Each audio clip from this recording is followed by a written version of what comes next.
Good evening, dear sisters and brothers. Welcome to the evening session of Being Heartful Every Day with Swadhyaya.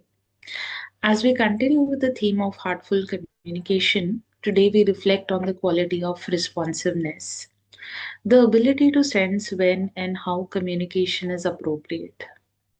In heartfulness, right communication is not only about truth or restraint, but about timing.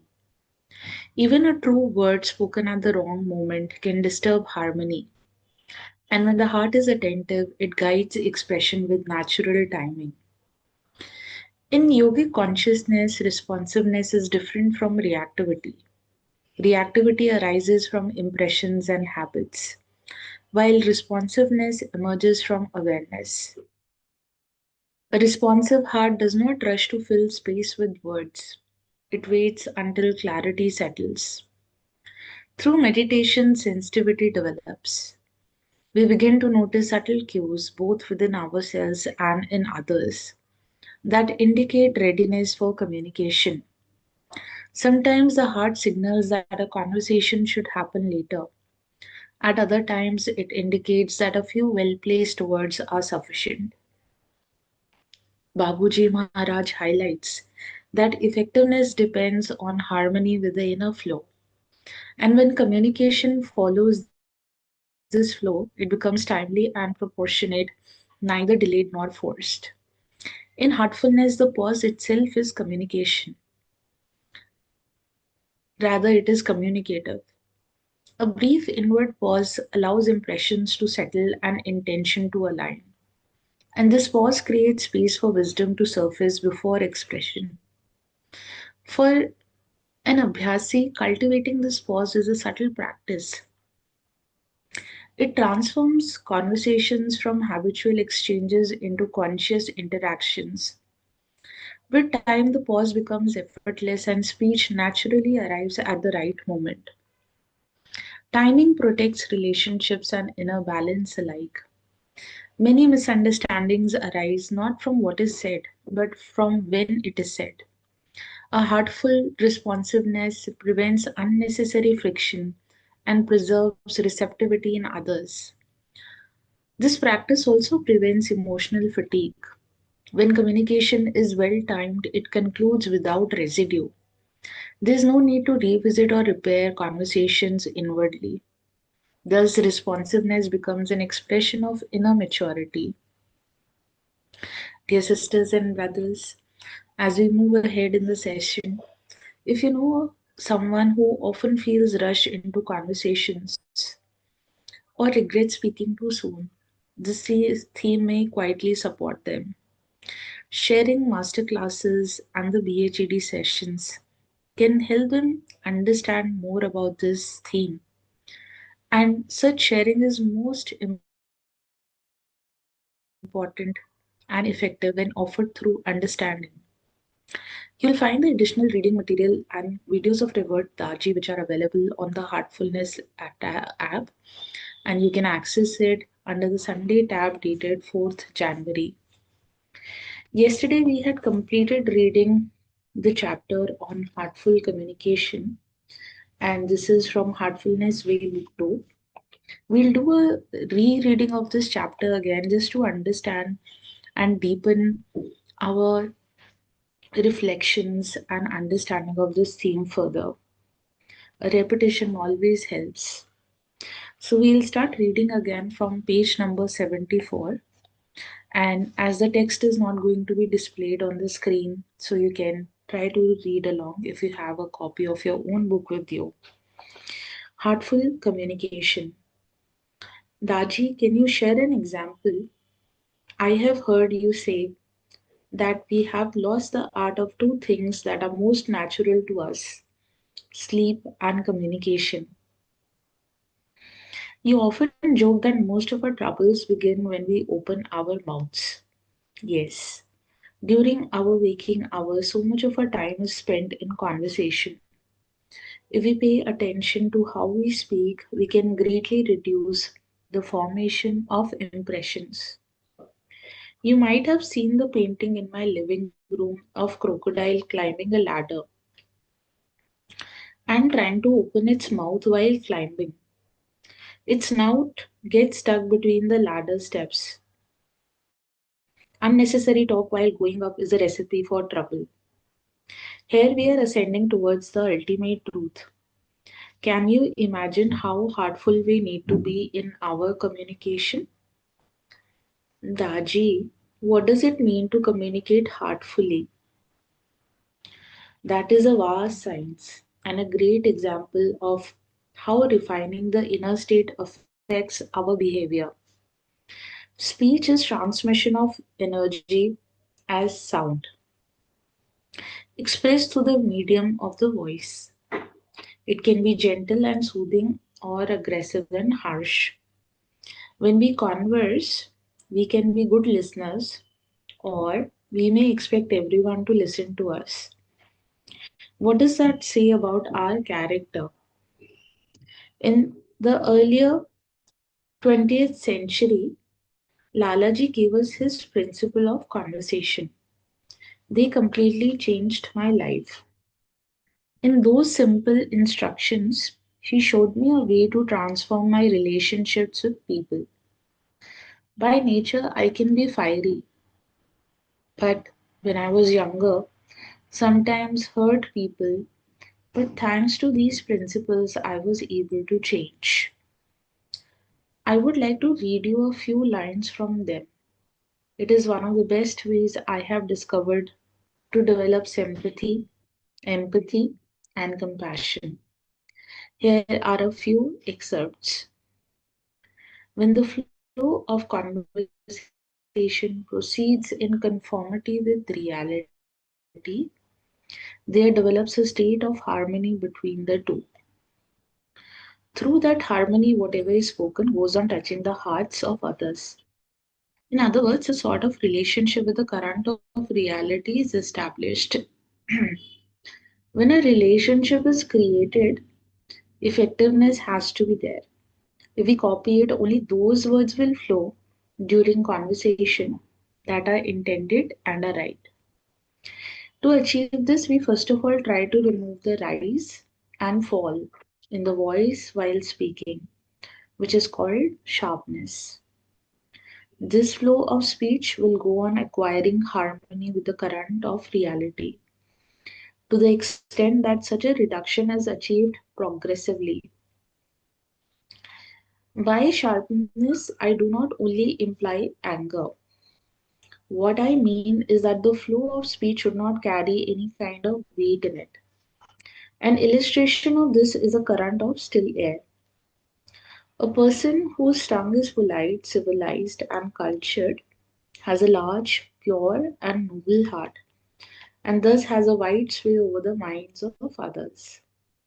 The pure heart, in communion with the base or the source, pours itself forth naturally with nobility, magnanimity, and love. Anger is a poison to spirituality. The system becomes heavy and tension is produced. There will be continuous pressure on thought. This human frailty leads to loss of self respect and individuality and results in unhappiness. This does not allow the free and subtle current to enter. In other words, it restrains the flow of divine grace. The technique of developing softness is to create extreme humility in temperament so that it is filled with such a sentiment of love as to have no inclination to cause any hurt to anyone's heart. And the words are also such as not to hurt anyone's heart in the least. Dear sisters and brothers, we'll take a pause from here and let the reading settle into your heart. Let us now turn inward for the universal prayer. All brothers and sisters are being filled with love and devotion, and real faith is growing stronger in them. सभी भाई बहन प्रेम और भक्ति से भर रहे हैं और उनमें सच्ची श्रद्धा दृढ़ होती जा रही है.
May our words arise with clarity and care, and may our pauses deepen understanding, and may harmony guide all our interactions.